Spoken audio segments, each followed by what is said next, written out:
बिस्मिल्लाहिर्रहमानिर्रहीम। अस्सलाम वालेकुम। चाइना पाकिस्तान से पूरे एक महीने की जबरदस्त एक्सरसाइज करके गया। किस तरह उसने इंडिया को टैकल करना है, पाकिस्तान की सरजमीन से इंडिया पर किस तरह हमले किए जाएंगे, किस तरह पाकिस्तान का साथ देना है, पाकिस्तान की सरजमीन से हाउ नो इंडिया के प्लान्स, ये तमाम चीज़ें आपने देखी। और ऐसी कमाल एक्सरसाइज थी कि जनरल बाजवा तारीफ किए बगैर ना रह सके। इवन चाइना के एयर चीफ यहाँ पर आए और एक सॉलिड पैगाम दिया पाकिस्तान ने इंडिया को कि आपसे सिर्फ चंद 100 किलोमीटर दूर हमारी ये तैयारी है। चाइना ने पूरी तरह इस एक महीने में समझा इंडिया कहाँ कहाँ हमले कर सकता है, इंटेलिजेंस शेयरिंग हुई, प्लान बने क्या हमने करना है। अब उसके बाद आपको याद होगा कि रूस के एम्बेसडर की जानिब से बयान आया था कि पाकिस्तान से दोस्ती, डिफेंस पार्टनर उसको बनाना इंडिया को कतई तकलीफ नहीं होनी चाहिए। अब उसके बाद देखिए अगला महाज शुरू होने जा रहा है। मजीद डिस्कस करने से पहले इस वीडियो को लाइक करें, हकीकत टीवी को सब्सक्राइब करें और बेल आइकन पर जरूर क्लिक करें। रशिया और चाइना ने मिलकर ज्वाइंट स्ट्रेटेजिक पेट्रोलिंग की है एशिया पैसिफिक रीजन के अंदर। और आप हैरान होंगे कि रशिया के Tu-95MS और चाइना के 4 H-6 के ये बॉम्बर्स ने हिस्सा लिया over the sea of Japan और ईस्ट चाइना सी। अब ये इतना ज़्यादा अहम है, इतना ज़्यादा अहम है कि जापान छुप छुप कर इनके फुटेजेस बनाता रहा, इनकी वीडियोस देखता रहा। अब आप देख सकते हैं किस लेवल पर इन्होंने जाकर एक्सरसाइज की। अब असल में ये जो एक्सरसाइज की है इन्होंने इस वक्त रशिया को साथ मिला लिया है। देखिए चाइना को दो तरफा जंग का सामना है। ये जितने भी ममालिक आपको बड़े नजर आते हैं इनको दो तरफा जंग का सामना है। इंडिया को चाइना पाकिस्तान की जानिब से दो तरफा जंग का सामना है। रशिया और चाइना मिल गए हैं और चाइना को भी दो फ्रंट से सामना है। चाइना के खिलाफ साउथ चाइना सी के अंदर बड़े ममालिक शामिल होने जा रहे हैं। आज रशिया ने क्लियरली बता दिया है चाइना के साथ इस एक्सरसाइज करके अहम तरीन मौके पर कि दो जंगें बड़ी लगने जा रही हैं। एक तो साउथ चाइना सी के अंदर, नंबर 2 पाकिस्तान की साइड के ऊपर। और रशिया ने आज ओपनली पैगाम दिया है कि किस तरह इंडिया के खिलाफ वो लड़ेंगे। देखिए ये इस एक्सरसाइज के बाद सबसे बड़ी बात है, रशिया ने एक ऐसी चीज दिखाई है दुनिया को कि एंटी सबमरीन। ये बेसिकली क्या चीज है, देखिए एंटी सबमरीन इजीली इंडिया के तमाम सबमरीन को हिट करेगी। और चाइना का एग्रीमेंट हो चुका हुआ है ऑलरेडी रशिया के साथ कि जब भी कोई मसला आएगा तो आप मदद करेंगे। अब इन्होंने जो असल में चीज़ दिखाई है, हालिया आप जानते हैं कि इंडिया की आर्मी के अंदर काफ़ी मसाइल पाए गए और इंडिया की ख़ास तौर पर नेवी ने कहा था कि हमें एक एयरक्राफ्ट कैरियर चाहिए, जिस पर बिपिन रावत उनके आमने सामने आ गए। अब मामला डिफरेंट यहाँ पर होने जा रहा है। बिपिन रावत ने कहा आपको क्या जरूरत है लेने की, आप चुप करके जाकर अपनी सबमरीन दे। उन्होंने कहा कि हमें खदशा ये है कि सबमरीन काम नहीं करेगी। अब वजह क्या है, सबमरीन प्रॉपरली इस पूरी जंग में काम नहीं करेगी। आम रूटीन के अंदर तो वो जबरदस्त परफॉर्मेंस देती है। उसकी वजह ये है कि रशिया के पास अब एंटी सबमरीन इतनी क्लास है कि आप ये देखिए इस मिसाइलों को अगर आप गौर से देखें तो पूरी तरह जाके इस सबमरीन को उड़ा देंगे। अब जाहिर सी बात है रशिया के और इंडिया के दरमियान वो मामला नहीं रहे। ये जितना मर्जी इनके साफी जाकर कहते रहे रशियन एम्बेसडर को कि आप हमारे सिक्योरिटी पार्टनर है, जो मर्जी आप कहते रहे। पाकिस्तान भी अमेरिका को कहता रहा था मैं तुम्हारी जंग में शामिल हूँ, मैं तुम्हारी जंग में शामिल हूँ।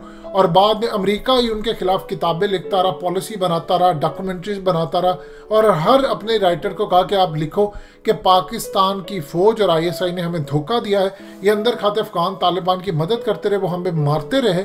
और इस तरह अमेरिका ने जो जंग हारी है इसका नंबर 1 अगर कोई दुश्मन है या नंबर 1 इसका कोई रिस्पॉन्सिबल है तो वो पाकिस्तान है। अब इसी तरह सूरत हाल ये है कि आप कहते रहे कि आप रशिया के पार्टनर हैं, लेकिन इससे कतई फर्क नहीं पड़ता। चाइना ने असल में रूस को तैयार कर लिया। रूस ने पाकिस्तान की भी मदद करनी है, रूस ने चाइना की भी मदद करनी है। साउथ चाइना सी के अंदर मदद करेंगे। आप ये देखिए कि इस वक्त इंडिया और वियतनाम के दरमियान एक एग्रीमेंट हो गया है, जो असल में इन्होंने पैगाम दिया है कि हम चाइना के ऊपर हमले के लिए आ रहे हैं। आप ये देखिए इंडिया का क्या काम है साउथ चाइना सी के अंदर। साउथ चाइना सी के अंदर इंडिया का दूर दूर तक कोई काम नहीं। इसी तरह रूस को लेकर आना है पाकिस्तान की मदद के लिए, अफगान तालिबान को लेकर आना है मदद के लिए।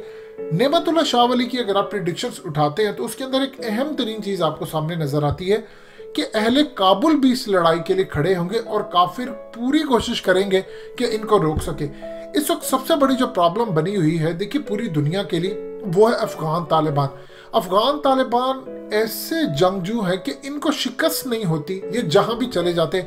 इंडिया अब आप देखिए अफगानिस्तान के अंदर है, कैसे पेशन गोई पूरी हो रही है। अफगानिस्तान में आकर वो पूरी कोशिश कर रहा है कि मैं यहाँ पर जाऊँ। वो क्यों आया था अफगानिस्तान के अंदर? दो उसके सिर्फ हमेशा से मोटिव्स रहे थे। एक तो उसने पाकिस्तान पर हमला करना था, उसका एक बॉर्डर बिजी रखना था, और नंबर 2 अफगान तालिबान को अमेरिका के साथ मिलकर वहीं पर रोकना था। क्योंकि जनरल ज़ियाउल हक की जो पॉलिसी थी वो बड़ी ज़बरदस्त थी कि यहाँ से फारिग होते ही हम कश्मीर आज़ाद करवाने के लिए निकल पड़ेंगे।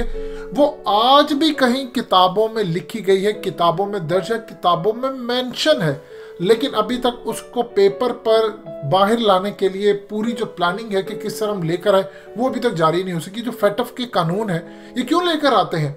फेटफ असल में ये नहीं है कि पाकिस्तान की प्रॉक्सी, दुनिया के अंदर हर मुल्क एक दूसरे के खिलाफ प्रॉक्सी यूज करता है। इंडिया पाकिस्तान के खिलाफ करता है, अमेरिका करता है, दुनिया में रशिया करता है, अमेरिका, चाइना, जापान, आपको तमाम कंट्रीज करती नजर आती हैं। लेकिन सबसे ज्यादा अहम तरीन बात है, ये फेटफ के अंदर फंसाने का मसला ये था कि पाकिस्तान अफगान तालिबान की मदद ना ले ले इंडिया के खिलाफ।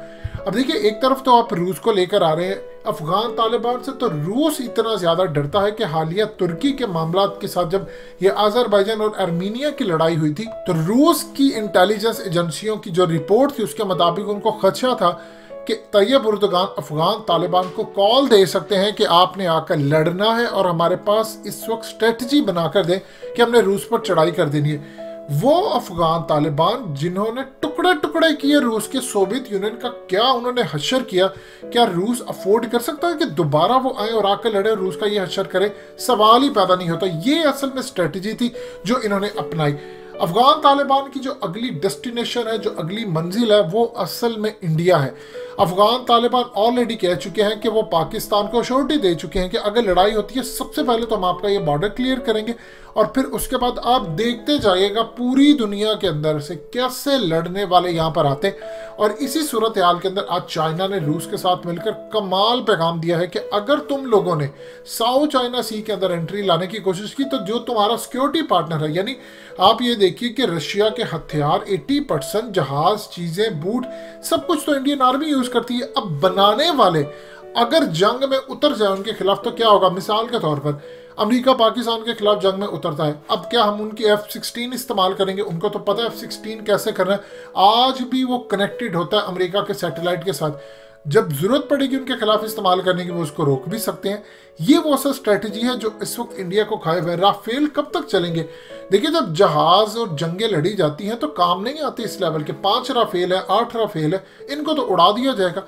लिहाजा इस सूरत हाल के अंदर चाइना ने जो स्ट्रेटजी बनाई है वो बड़ी कमाल है। रूस को उधर से तैयार किया है, पाकिस्तान को इधर से तैयार किया, और दोनों इंशाल्लाह झपटने के लिए तैयार है।